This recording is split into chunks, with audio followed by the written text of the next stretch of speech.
No cute shit today. No fucking music. No song and dance. I hate when I'm fucking right about this shit. I'm embarrassed. 24 hours and 2 losses in the TD Garden.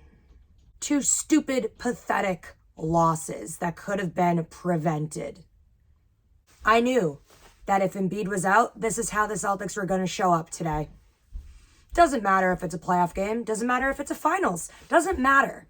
They have this horrible habit and bad mindset. And I don't know what is going to change. I don't know how they're going to change it. I really don't know. It's frustrating because the Celtics had control of most of this game. They were tied going into the third quarter, but for half of the game, the Celtics were up.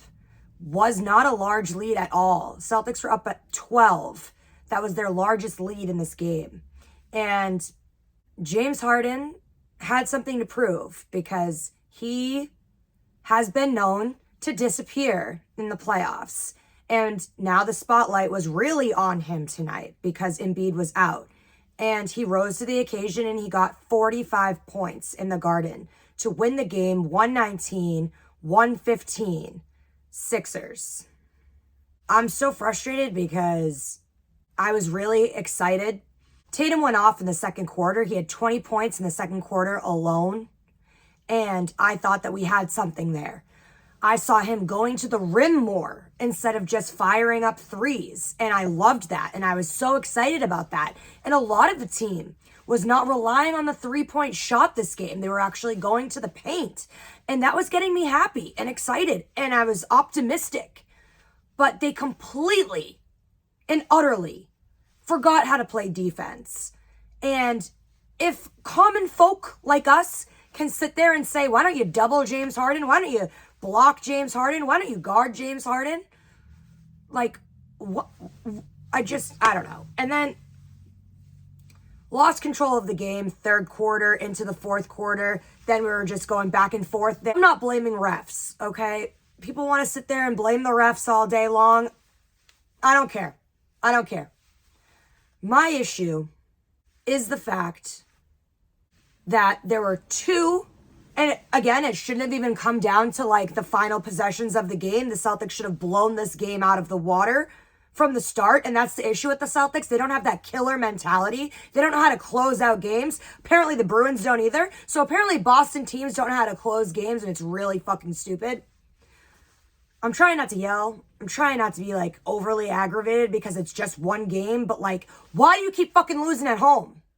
I don't get it. Doesn't make sense to me. Doesn't make sense. But what I will not understand is at the end of the game, it looked like no one wanted to fucking shoot the ball. Nobody. So much so, they passed the fucking ball around until the shot clock expired because they had terrible time management. No one was yelling shot clock to them. No one was talking to them at all.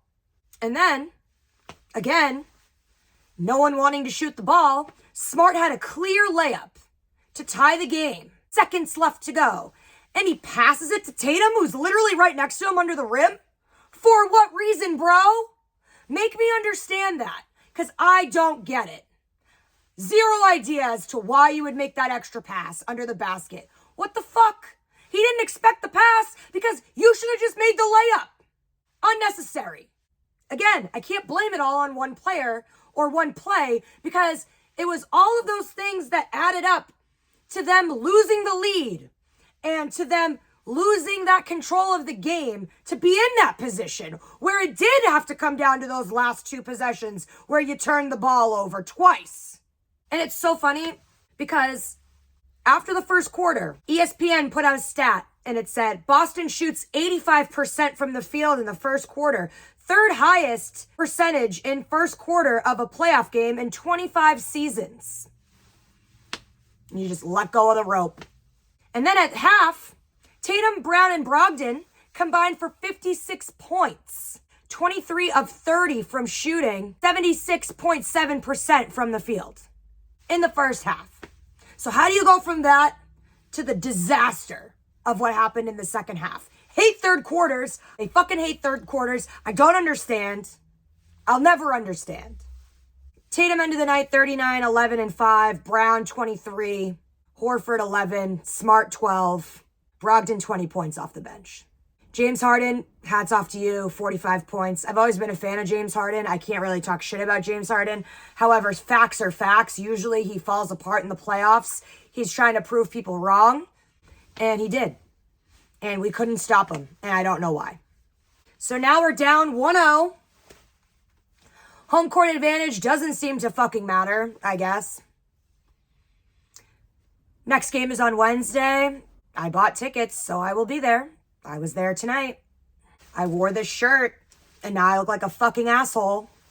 So it's frustrating because I literally tweeted that this is how the Celtics are. It's so typical, and I fucking hate being right about this. But I knew that they would take this team lightly. Sean Grande from NBC tweeted yesterday, basically just reiterating what I said, but with a bunch of stats, saying that the Celtics play down when star players from the other team are absent. And I called it. I didn't want to call it. Did I jinx it? No, because this is just typical Celtics MO. I will not be buying Game 5. Not doing it. Hopefully they advance to the next round, and then I will buy tickets for that round, but I'm not buying 3 games each round again. It's not happening. I'll cry on my couch instead of at the Garden. Until Wednesday, this has been Brie Marie D, Boston Vanderbilt.